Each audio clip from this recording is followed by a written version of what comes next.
Greetings, all. Well, viewers have continued to send me more creepy stories. Yeah, I've got a few of them piled up here. I'm going to let one of them go. I have a few rather short ones.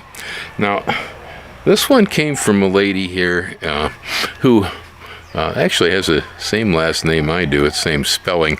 We've never confirmed whether there's a family connection here or not. But if you happen to be related to Henry Merrill 500 years ago, came from England, or the Hendersons who started the first shoe factory in Boston, we're related. All right. Anyway, so the story she sent me is about an incident that occurred in an old farmhouse. The place, though, had been refurbished, so it looked quite new. But, under the surface, it was still an old farmhouse.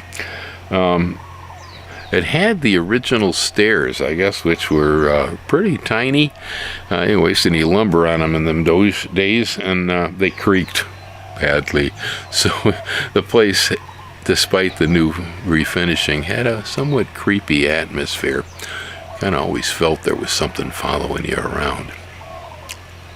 Well, this particular farmhouse was located in Modesto, California. Well, this is a town I know well.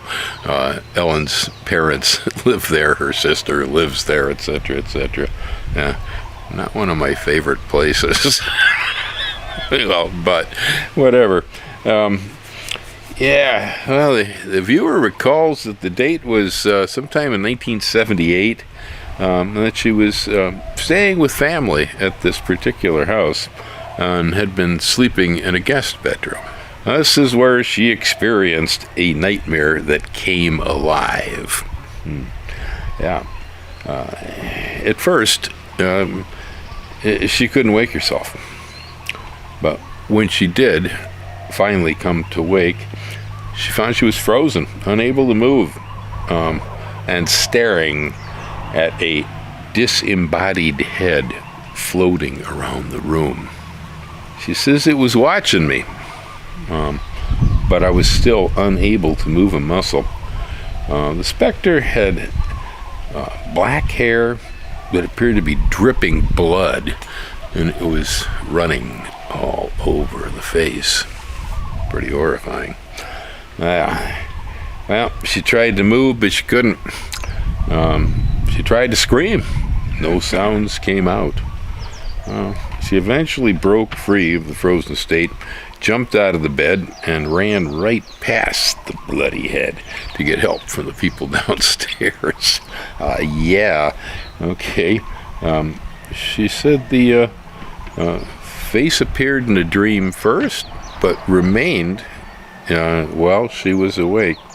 Says she refused to sleep there the following night or ever go near the place again. Well, thank you, Ms. Merrill. That's a good one. Well, so this story, to begin with, sleep paralysis. This is just a reoccurring phenomena. I don't know how many human beings have experienced this, but the nervous system is disconnected from the body during certain states of sleep, because when we begin dreaming, we don't want ourselves out running around the room, and acting the dreams out. And so it is natural that the body becomes literally frozen or more or less paralyzed at points in sleep. And they are the points in sleep where we will probably experience some of the strongest dreaming events. So, to wake up and face a horrifying image in the farmhouse and not be able to move, well, it's kind of normal in a way. We all have nightmares. All right, it's just a nightmare image. It's a pretty gross one, but it's a nightmare image. As I say, Hawaii has the incidence of choking ghosts where people are unable to move and there's a presence laying on them and they sometimes cannot breathe even, it seems like. And then suddenly, I can breathe, and the presence lifts, and so there's a lot of history to this stuff. On the other hand, I have had a few incidents of sleep paralysis myself, and I do know that at least in one of them, that the transition between when I was asleep and when I was awake, it was seamless. It was seamless. And so I basically woke up in a dream thinking I was awake when I was sleepwalking. But I never noticed where the change occurred. So the possibility. On the other hand, I myself had a residence in 1860s Victorian in Illinois, beautiful old building, getting run down. That was why I got it for cheap rent. Yeah, well, and that place had presence, and it was haunted. The ghosts tended to remain mostly in the walls. You couldn't walk down the hallways at night without feeling there was something there looking at you. Things would go pop, light bulbs would explode, stuff would go bump in the night periodically. Odd occurrences, and I know when I sublet the place later to a friend of mine, and things started to happen, he says, "Why didn't you tell me the place was haunted?"